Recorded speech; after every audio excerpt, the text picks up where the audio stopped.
pun, Tzu mengakui bahwa Amerika membantu Tiongkok selama Perang Dunia II. Orang-orang Tiongkok ingat bagaimana Amerika membantu kami melawan imperialisme Jepang. Tetapi semua itu tidak lagi penting sekarang. Dalam jangka panjang, pertempuran antara Tiongkok dan Amerika adalah satu pertempuran yang hanya satu dari kami yang menjadi pemenang. Tetapi Amerika adalah negara paling sukses di dunia saat ini. Hanya ketika kita telah berhasil mempelajari segala sesuatu yang bermanfaat dari Amerika, kita berharap untuk bisa mendudukinya di masa depan. Kita tidak boleh lupa apa yang telah diajarkan oleh peradaban kita di masa lalu berkali-kali. Tidak mungkin ada dua harimau yang mendominasi gunung yang sama. Jadi kita harus membuat persiapan untuk dua kemungkinan hasil.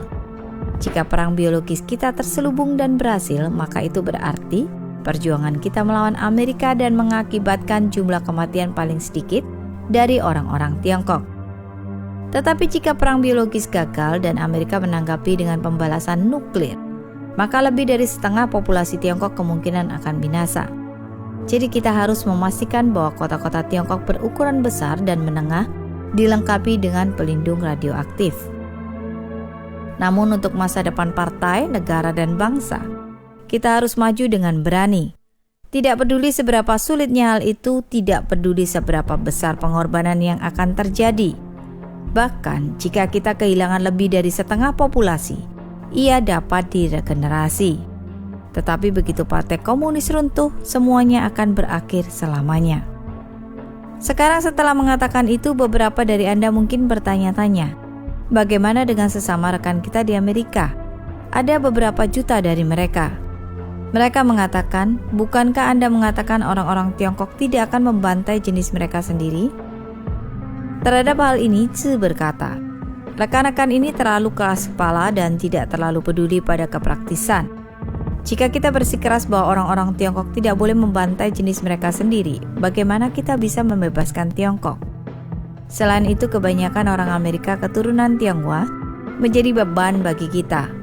Dalam arti bahwa mereka telah tenggelam dalam pemikiran borjuis dan liberal, dan mereka kurang menerima kepemimpinan partai kita. Jika mereka ingin selamat dalam peperangan, nanti kita harus melancarkan kampanye politik untuk menghadapinya dan mengubahnya. Jangan lupa, ketika kita mengalahkan kaum nasionalis Tiongkok Kuomintang dan membebaskan daratan Tiongkok, begitu banyak kaum borjuis dan intelektual menyambut dan mendukung kita. Meskipun demikian, nantinya kita masih harus membersihkan dan mengubahnya melalui kampanye anti-revolusioner dan anti-kanan. Beberapa sifat alami orang-orang ini tersembunyi sangat dalam. Kami harus mengungkapkan siapa mereka sebenarnya melalui revolusi budaya. Ideologi Barat telah mendominasi dunia.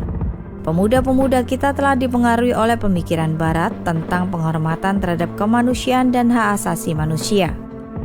Jadi kita tidak tahu pasti apakah orang-orang kita mendukung kita. Jika mereka menentang kita membersihkan Amerika, maka kita pasti harus melakukan langkah-langkah untuk menghadapinya.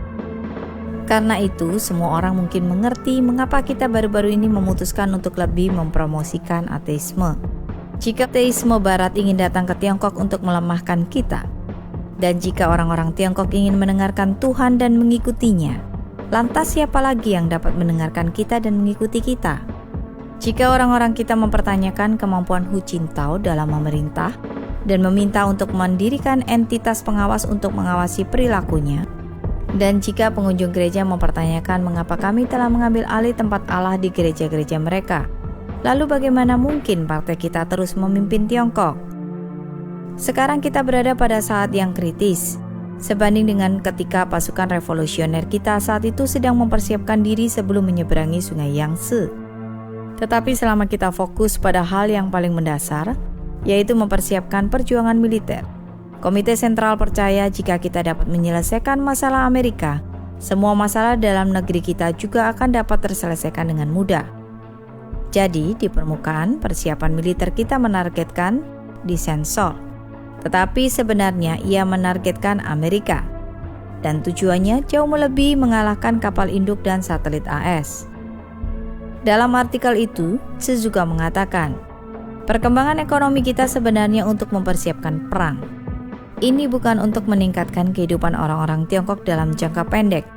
Ini juga bukan untuk membangun masyarakat kapitalis yang berorientasi konsumen.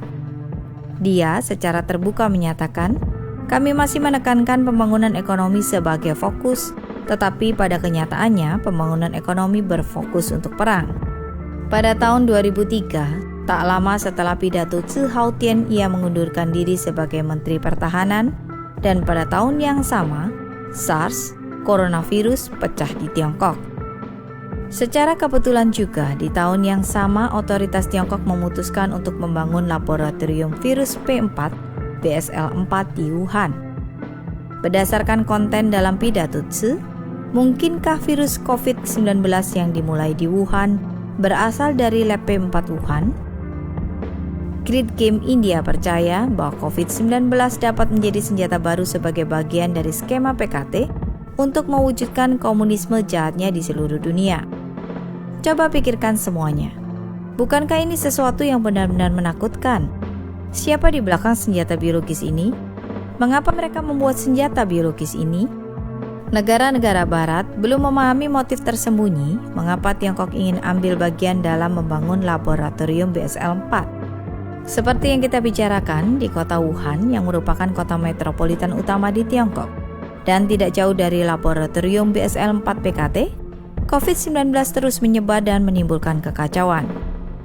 Stephen K. Bannon berkomentar bahwa orang-orang di barat mengalami kesulitan memahami gagasan bahwa beberapa pemerintah dapat membuat senjata semacam itu di laboratorium, kemudian melepaskan senjata-senjata ini untuk membunuh rakyat mereka sendiri. Ini belum pernah terjadi sebelumnya dalam sejarah manusia, dan pemerintah di barat tidak bisa mempercayainya. Dan langkah pertama adalah mencari tahu apakah virus corona Wuhan itu alami atau dibuat di laboratorium. Dan jika itu bukan virus alami, jika ada bagian dari itu dibuat di laboratorium, Partai Komunis Tiongkok akan berakhir. Mereka akan runtuh.